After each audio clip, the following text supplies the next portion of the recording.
je sais pas, j'ai l'impression pas le choix que de s'éloigner de toi dans tout ce qui est blablabla, vous voyez, quand vous tchatchez, machin.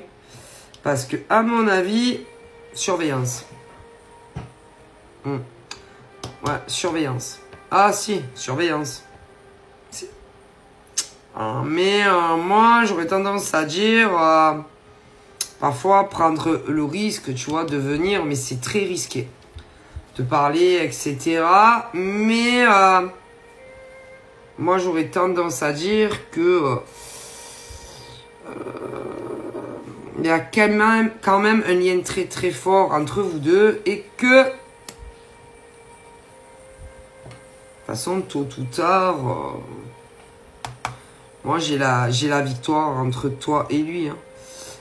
Même si par exemple, il y a ce truc où pas le choix que de s'éloigner de toi en fait, mais j'aurais tendance à dire que c'est pas facile. Hein. Ça doit pas être facile tous les jours que de pas pouvoir vous parler. Voilà, déjà. J'aurais tendance à dire que c'est la mission. C'est comme l'épreuve du Koh-Lanta. Hein. C'est waouh. En général, c'est dur. Hein. C'est dur. Dur d'être un bébé, dur de pas pouvoir vous parler. Et je dirais que c'est dur pour lui et c'est dur pour toi. Ouais.